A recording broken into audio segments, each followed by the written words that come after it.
सबसे पहले आप सबको मेरी प्यार भरी नमस्कार।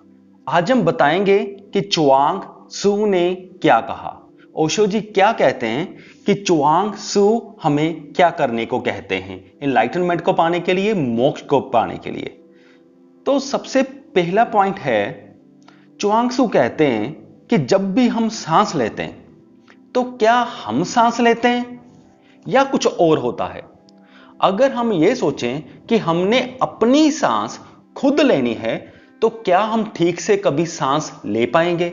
ऑब्वियसली नहीं, क्योंकि जो सांस लेते हैं हम निरंतर लेते हैं, 24/7 लेते हैं। अगर हम खुद सोचेंगे कि अभी हमने सांस को भीतर जाने देना है, फिर हमने सांस को बाहर आने देना है, तो ऑब्वियसली हम ऐसा नहीं कर पाएंगे। ये एक्शन हमारा बिल्कुल इनवॉलंटरी है। जो ब्लड बहता है हमारी वेन्स में, आर्टरीज में या हमारी रगों में, तो क्या वो हम दौड़ा रहे हैं अपनी मर्जी से या वो अपने आप दौड़ रहा है? ऑब्वियसली जैसे सांस अपने आप चल रही है, जैसे ब्लड अपने आप ही चल रही है, तो ये कैसे चल रही है? ये एक्चुअल में अगर हम इस चीज को अलग एंगल से देखें तो ऐसा हम कह सकते हैं कि ये जो नेचर है, जो कुदरत है, वो सारा कुछ कर रही है, हम कुछ नहीं कर रहे।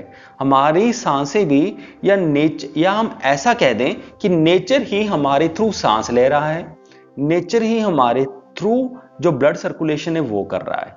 यानी कि जो कुछ हेड है वो नेचर है। और चुआंग सू यही कहते हैं कि ताओ ही अल्टीमेट है, ताओ यानी कि नेचर।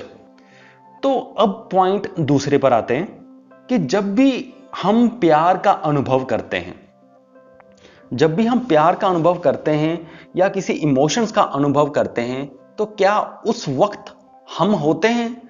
हम यानी कि आई यानी कि हमारी ईगो, जो हमने आई ईगो मतलब जो हमने समाज से जो भी कुछ ग्रहण कर रखा है, जिससे हम अपना मानते हैं, जिसके बेस पर हम एक्शंस लेते हैं, उसे कहते हैं आई। इन चीजों को समझने के लिए आप मेरे पिछले वीडियोस देख सकते हो जो जीडू कृष्णा मूर्ति जी वाले हैं, उनमें मैंने ये बात बहुत ही गहराई से समझाई है। तो प्यार के अनुभव में क्या हम होते हैं? उस वक्त क्या होता है जब हमें प्यार का अनुभव हो रहा होता है, उस वक्त जो हम होते हैं वो बिल्कुल गायब हो जाते हैं। हम तो होते ही नहीं, सिर्फ प्यार ही होता है।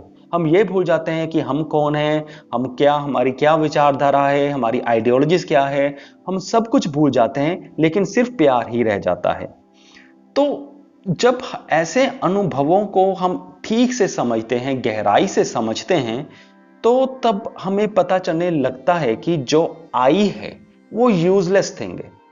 जैसे मैंने दो एग्जांपल्स दी पहले, जो नेचर हमारे थ्रू सांस ले रहा है, नेचर हमारे थ्रू ही ब्लड सर्कुलेशन कर रहा है, तो उसमें आई का रोल नहीं है।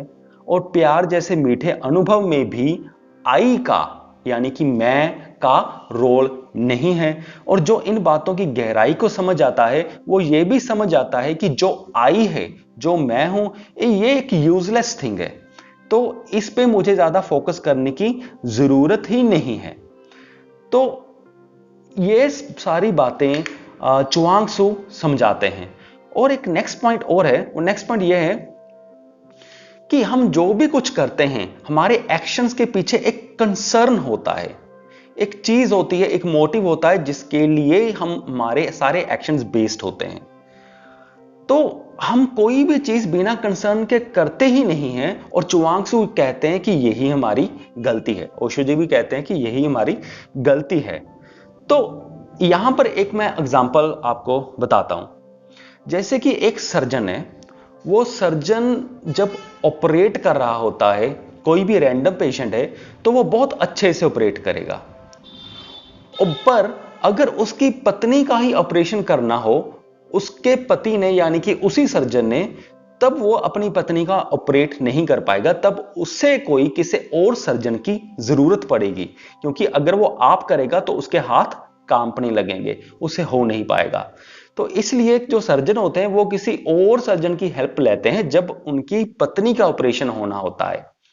तो इस दोनों चीजों में क्या है कि जो उनकी पत्नी थी तो उसका स्ट्रॉन्ग कंसर्न बन गया कि ये मेरी वाइफ है, उसके इमोशंस कनेक्टेड हैं उनके साथ, तो जिसके लिए कंसर्न जब बहुत ही ज्यादा स्ट्रॉन्ग हो गया तो तब उसके हाथ कांपने लग जाते हैं, तब वो एक्शन ठीक से नहीं कर पाता।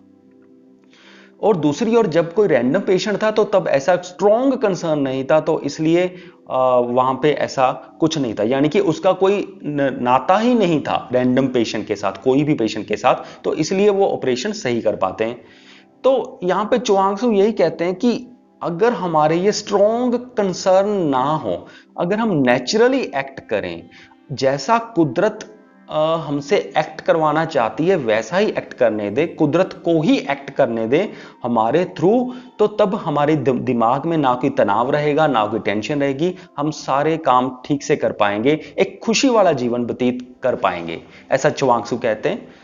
मुझे पूरी उम्मीद है कि आपको ये वीडियो समझ में आ गया होगा। इस वीडियो को देखने के लिए बहुत बहुत धन्यवाद और इस चैनल को सब्सक्राइब करना ना भूलिएगा। धन्यवाद।